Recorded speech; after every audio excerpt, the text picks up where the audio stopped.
اللہ وسلم علی مصطفیٰ بعد۔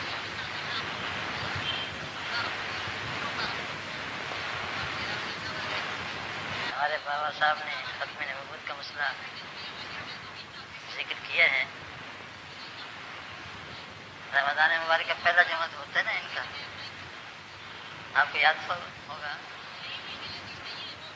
رمضان مبارک کے پہلے جمعے میں ختم نبوت کے مسئلے پر روشنی ڈالی جاتی ہے اور آپ حضرات سے ختم نبوت کے لیے چندے کی اپیل کی جاتی ہے۔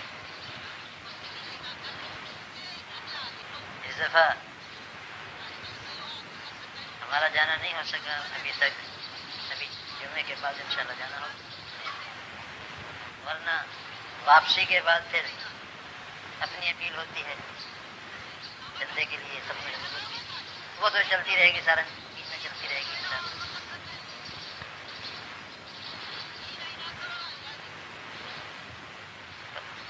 بابا صاحب نے ختم نبوت کی بات کی ہے تو دو چار باتیں میں بھی آج اسی موضوع پر کہہ دیتا ہوں۔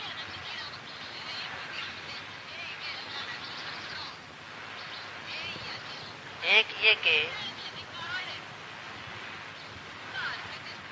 ختم نبوت کا مسئلہ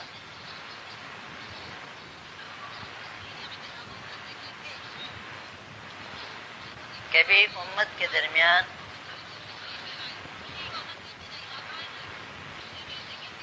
نزاع کا موجب نہیں بنا، یعنی ایسا نہیں کہ دو آدمیوں کی رائے اس میں الگ ہو، ایک کہتا ہے نبوت ختم ہے، دوسرا کہتا ہے ختم نہیں چالو۔ پوری کی پوری امت حضرت صلی اللہ علیہ وسلم سے لے کر آج تک اس پر متفق ہے کہ جو مسلمان ہے وہ ختم نبوت کا قائل ہے، کہ حضور صلی اللہ علیہ وسلم آخری نبی ہیں، آپ کے بعد کوئی اور نبی نہیں، اور جو اس کا قائل نہیں وہ مسلمان نہیں۔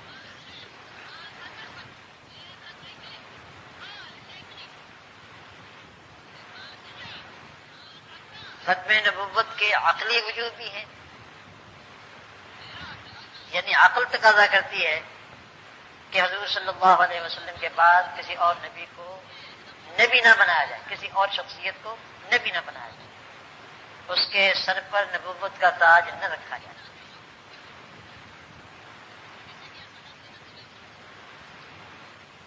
یہ زمان و مکان بھی اس کی شہادت دیتے ہیں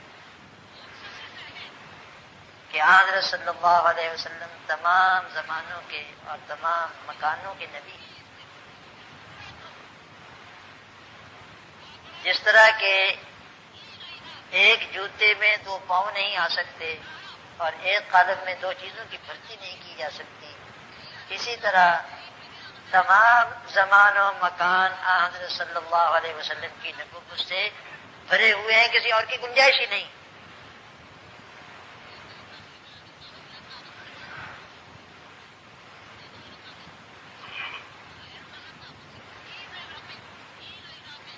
وما جعل اللہ لرجل من قلبین فی جوفی، اللہ فرماتے ہم نے کسی آدمی کے پہلو میں دو دل نہیں رکھے، ایک ہی دل ہے۔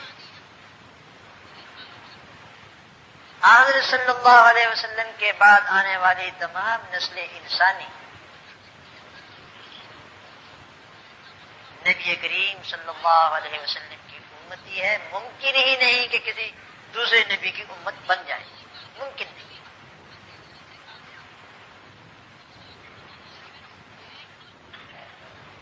خدا تعالی کا منکر دیریا، وہ بھی خدا کا منکر ہے، اور خدا تعالی کی وحدانیت میں کسی اور کو شریک کرنے والا بھی منکر خدا ہے۔ جو لوگ کہ محمد صلی اللہ علیہ وسلم کے قائل نہیں، آپ کو مانتے نہیں، وہ بھی منکر رسالت ہیں، اور جو اس رسالت میں کسی اور کو بھی ذلی بروزی مجازی حقیقی نہ معلوم کس قسم کے کسی نبی کو شریک کر دیتے ہیں، وہ بھی مشرک فی النبوت ہونے کی وجہ سے نبی کریم صلی اللہ علیہ وسلم کے منکر۔ www.shahideislam.com جس طرح لا الہ الا اللہ، نہیں کوئی معبود سوائے اللہ کے، اس کلمے کے بعد کسی اور چھوٹے موٹے ذہنی بروزی، حقیقی مجازی خدا کی گنجائش نہیں، اللہ کے سوا کوئی بھی تو معبود نہیں کسی بھی قسم کا۔ اسی طرح لا نبی یا بعدی، حضرت صلی اللہ علیہ وسلم کے ارشاد میرے بعد کوئی نبی نہیں، اس کے بعد بھی کسی نبی کی گنجائش نہیں، میرے بعد نبی نہیں، پہلے نبی تھے کہ نہیں؟ کیوں جی؟ میرے بعد کوئی نبی نہیں۔ حضور صلی اللہ علیہ وسلم سے پہلے نبی ہوتے رہے یا نہیں ہوتے رہے؟ بولو، ہوتے رہے۔ اور اگر حضور صلی اللہ علیہ وسلم کے سے پہلے کا کوئی رسول موجود ہو یا سارے نبی موجود ہوں تو آخری نبی کون ہوگا؟ حضور صلی اللہ علیہ وسلم، کیونکہ نبوت سب سے پہلے حضرت آدم علیہ السلام کو دی گئی اور سب سے آخر میں حضرت صلی اللہ علیہ وسلم کو دی گئی۔ آپ آخری نبی ہیں، خاتم النبیین ہیں، آپ کے بعد کوئی نبی نہیں۔ اور اگر پہلے نبی سارے کے سارے 1,24,000 آ کر حضور صلی اللہ علیہ وسلم کے دین کی خدمت کریں اور آپ کے خادم بن جائے، برباد، آپ خاتم النبیین رہیں گے۔ قادیانی یہ دھوکہ دیا کرتے ہیں کہ اگر حضور صلی اللہ علیہ وسلم خاتم النبیین ہیں تو حضور صلی اللہ علیہ وسلم کے بعد حضرت عیسیٰ علیہ السلام کیسے آئیں گے؟ میں نے عرض کر دیا کہ عیسیٰ علیہ السلام کو حضور کے بعد نبوت نہیں دی گئی۔ قرآن میں لکھتا ہے کشتی نوح میں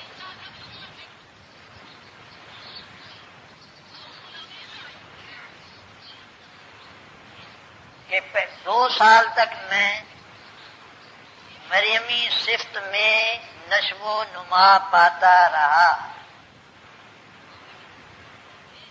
داڑھی تھی، مجھے بھی تھی، کوٹ بھی پہن کر رکھتا تھا، کوٹ پہنا ہوا تھا، داڑھی تھی، لیکن کہتا ہے کہ میں مریمی صفت میں نشو و نما پاتا رہا، یعنی مریم بن گیا، مریمی صفت۔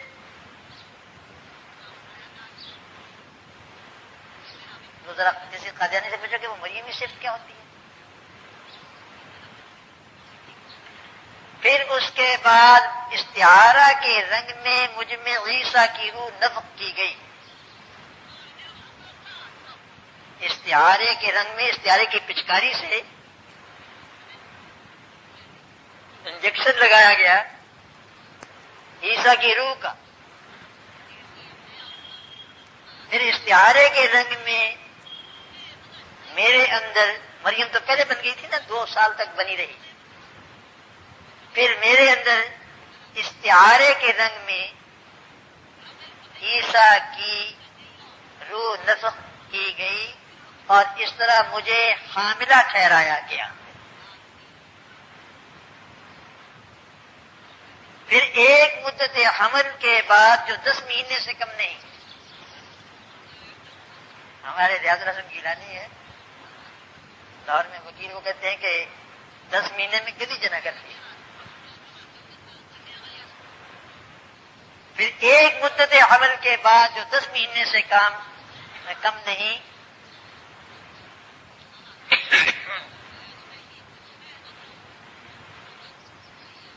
میں مریمی صفت سے عیسیٰ کی صفت کی طرف منتقل ہوا، یعنی وضع حمل ہو گیا۔ اس طرح میں عیسیٰ ابن مریم کہلایا۔ عیسیٰ بھی ہوں اور مریم کا بیٹا بھی ہوں، مریم بھی خود ہی تھی، میں ولد، میں خود بیٹا، خود ہی باپ، خود ہی ماں۔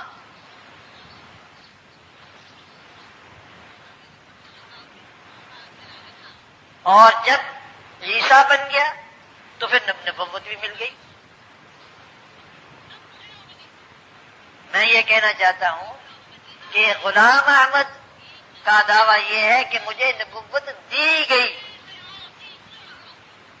اور اسلام کہتا ہے کہ حضور صلی اللہ علیہ وسلم کے بعد کسی کو نبوت دی نہیں جاتی. بس اتنا ہی فرق. عیسیٰ علیہ السلام آ جائیں سر آنکھوں پر، ابراہیم علیہ السلام آ جائیں، باوجود کہ حضرت صلی اللہ علیہ وسلم کے جد امجد ہیں، نسب کے اعتبار سے جد امجد ہیں، لیکن مرتبے کے اعتبار سے حضور صلی اللہ علیہ وسلم کے دین کے خادم ہیں وہ بھی. 1,24,000 حضور صلی اللہ علیہ وسلم کی نبوت کے ماتحت ہیں تمام انبیاء کرام، تو حضور کے خادم ہوئے. آپ نبی الانبیاء ہیں، دوسرے انبیاء کرام علیہ السلام نبی. آپ نبوت کے جرنیل اعظم، سب سے بڑے سپہ سالار ہیں، اور آپ کے ماتحت بہت سے جرنیل ہیں، اور ہر جرنیل اپنی ماتحت فوج کے ساتھ سپہ سالار اعظم کے ماتحت ہے. اس طرح تمام کی تمام امتیں اپنے نبیوں کے توسط سے حضرت صلی اللہ علیہ وسلم کی امت میں شامل ہو جاتی ہیں. اسی لیے فرمایا کہ وَبِيَدِي لِوَاءُ الْحَمْدِ يَوْمِ الْقِيَامَةِ وَلَا فَخْرٍ، اور میرے ہاتھ میں حمد کا جھنڈا ہوگا قیامت کے دن، فخر کی بات نہیں. وَآدَمُ وَمَن دُونَهُ تَحْتَ لِوَاءِ يَوْمِ الْقِيَامَةِ وَلَا فَخْرٍ، آدم اور آدم سے نیچے کے تمام انبیاء کرام علیہم الصلوۃ والسلام وہ سب کے سب میرے جھنڈے کے نیچے ہوں گے، فخر کی بات نہیں. لواء الحمد محمد صلی اللہ علیہ وسلم کے ہاتھ میں سپہ سالار یہ ہیں، اور باقی تمام انبیاء کرام ان کے ماتحت. حضرت عیسیٰ علیہ السلام تشریف لائیں گے، اللہ نے ان کو زندہ آسمان پر اٹھا لیا تھا. قرآن کریم میں اس کا تذکرہ موجود ہے، بل رفعہ اللہ الیہ، بلکہ اٹھا لیا اللہ نے اس کو اپنی طرف. وکان اللہ عزیز الحکیمہ، کیسے اٹھا لیا؟ اللہ بڑا زبردست ہے. تمہارے لیے کیسے کا سوال ہو سکتا ہے، اللہ کے لیے کیسے کا سوال نہیں ہو سکتا. حکیمہ کیوں اٹھایا تھا؟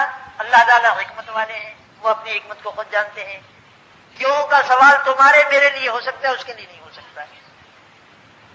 قادیانیوں کے تمام شبہات کا جواب قرآن اس سے پہلے سے دے کر فارغ ہو چکا ہے.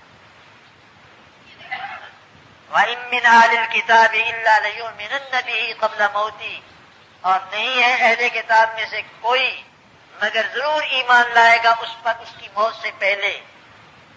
اس پر یعنی عیسیٰ علیہ السلام پر، اس کی موت سے پہلے یعنی عیسیٰ علیہ السلام کی موت سے پہلے. معلوم ہوا کہ مرے نہیں، ابھی زندہ ہے.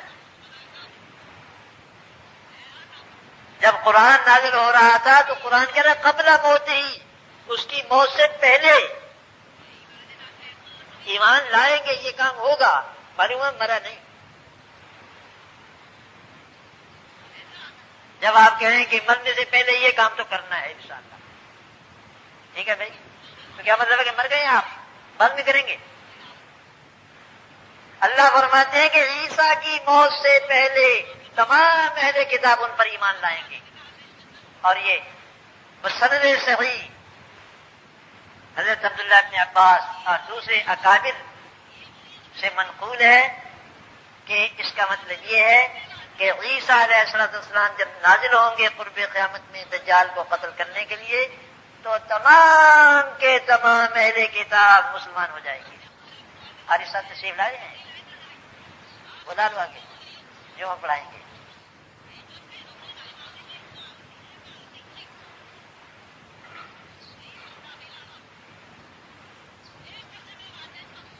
یہ تو مختصر سی بات ہوئی ختم نبوت کی،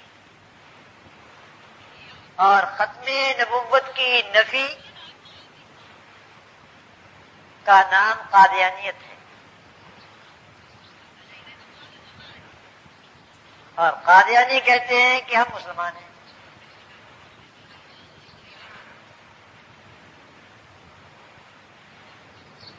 نبے سال تک ہماری لڑائی ہوتی رہی ان کے ساتھ، جنگ جاری رہی، مباحثے کیے، مناظرے کیے، اس کے بعد مباہلے کیے۔ www.shahideislam.com مباہلہ کا مطلب ہوتا ہے کہ ایک فریق اس طرف ایک فریق اس طرف، دونوں اللہ تعالیٰ کی بارگاہ میں دعا کرتے ہیں کہ یا اللہ ان دونوں میں سے جو جھوٹا ہو اس کو ہلاک کر، اس پر لعنت فرما، اتنی لعنتیں فرما، اتنی لعنتیں فرما، اتنی لعنتیں فرما جتنی کہ غلام احمد پر نازل۔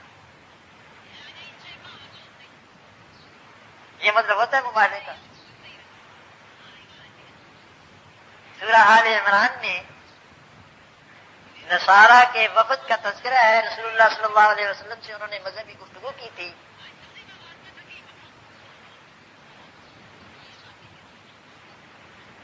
لاجواب ہو گئے لیکن مانے نہیں، اور 15 دن نہیں مباحثہ ہوا، 15 منٹ بھی نہیں رہا، 5 منٹ میں بڑے بڑے موٹے موٹے ان کے جو تھے، سب سے بڑے اس وقت کے ان کے عالم، وہ جمع ہو کر 80 آدمی آئے تھے حضور صلی اللہ علیہ وسلم۔ 3 فقرے فرمائے، چوتھا فقرہ نہیں فرمایا، وہ لاجواب۔ اور غلام احمد عیسائی آدم کے ساتھ ایک معمولی آدم، دیسی پادری عبداللہ آدم، عبداللہ کا بگڑا ہوا خبیث، دیسی پادری کے ساتھ 15 دن مناظرہ کرتے رہا، غلام احمد کچھ نہیں بنا۔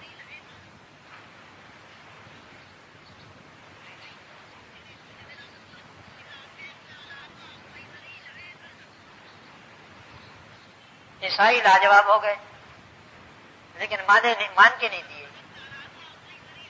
قرآن کریم کی آیت شریفہ نازل ہوئی، فمن حاجک فیہ من بعد ما جاءک من العلم۔ اے نبی کریم صلی اللہ علیہ وسلم، اس مسئلے میں جو لوگ آپ سے اس کے بعد بھی جھگڑا کرتے ہیں، فقل تعالوا ندعو ابناءنا وابناءکم، تو ان سے کہو ہم بلاتے ہیں اپنے بیٹوں کو، تم بلاؤ اپنے بیٹوں کو، وَنِسَاءَنَا وَنِسَاءَكُمْ، تم بلاؤ اپنی عورتوں کو، ہم بلاتے ہیں اپنی عورتوں کو، وَأَنفُسَنَا وَأَنفُسَكُمْ، تم اپنے آپ کو لاؤ، ہم اپنے آپ کو لاتے ہیں، ایک میدان میں جمع ہو جائیں، فَنَجْعَلْ لَعْنَةَ اللَّهِ عَلَى الْكَاذِبِينَ، ثُمَّ نَبْتَهِلْ، پھر اللہ کے سامنے گڑ گڑائیں، فَنَجْعَلْ لَعْنَةَ اللَّهِ عَلَى الْكَاذِبِينَ، جھوٹوں پر اللہ کی لعنت کرے۔ حضور اکرم صلی اللہ علیہ وسلم نے ان کو آیت سنا دی، کہنے لگے اے محمد صلی اللہ علیہ وسلم، ہمیں ایک دن کی مہلت دے دیجئے تاکہ ہم مشورہ کر لیں۔ فرمایا ٹھیک ہے۔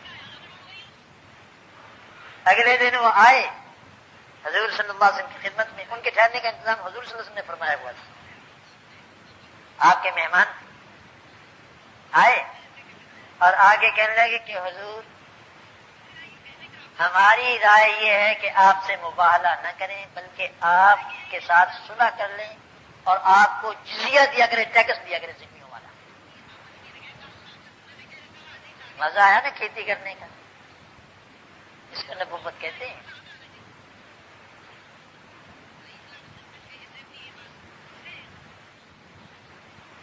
رات کو جب یہ مشورہ کر رہے تھے تو یہ ان کا سب سے بڑا تھا عبد المسیح، وہ اپنے ساتھیوں سے کہنے لگا بات سن لو،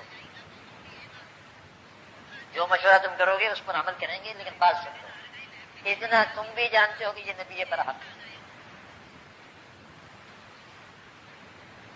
اپنے گھر کی بات ہے نا، تم بھی جانتے ہو کہ نبی برحق ہے۔ ابو جہل سے پوچھا تھا، اور تو اور ابو جہل سے تنہائی میں پوچھا تھا کہ محمد صلی اللہ علیہ وسلم کے بارے میں کیا رائے ہے، سچے ہیں جھوٹے؟ کہنے لگے کبھی انہوں نے جھوٹ بولا نہیں کہ ان کو جھوٹا کہا جائے؟ خدا کبھی انہوں نے جھوٹ بھی بولا، ان کو جھوٹا کیسے کہیں؟ تو پھر مانتے کیوں نہیں؟ کہنے لگے فلاں منصب بھی ان کے پاس، ہاشمیوں کے پاس، فلاں بھی ان کے پاس، فلاں بھی ان کے پاس، فلاں بھی ان کے پاس، سقایا ان کے پاس، رفادہ ان کے پاس، وفادہ ان کے پاس، اور حجابہ ان کے پاس، اور اب ایک باقی رہ گئی نبوت، یہ بھی ان کی یہاں چلی جائے گی، قریش کی ناک کٹ جائے گی۔ سب کو جمع ہو گیا ہاشمیوں کے یہاں، لا حول ولا قوت الا باللہ۔ مکے کا سب سے بڑا مشرک فرعون هذه الامہ کہتا ہے کہ سچے ہیں، کہتا ہے سچے ہیں، اور ان عیسائی پادریوں کا سب سے بڑا پادری اپنی قوم میں تقریر کرتا ہے کہ تم جانتے ہو کہ محمد صلی اللہ علیہ وسلم سچے ہیں، اور دوسری بات اس نے یہ کہی کہ یہ بات بھی تم جانتے ہو کہ سچے نبی کے ساتھ مباہلہ کر کے کبھی کوئی بچا نہیں۔ اس لیے میری رائے یہ ہے کہ اپنی موت پر دستخط نہ کرو، موت کے پروانے پر دستخط نہ کرو، ان سے مباہلہ کرو، جو جس شرط پر بھی یہ راضی ہو جائے ان سے صلح کر لو۔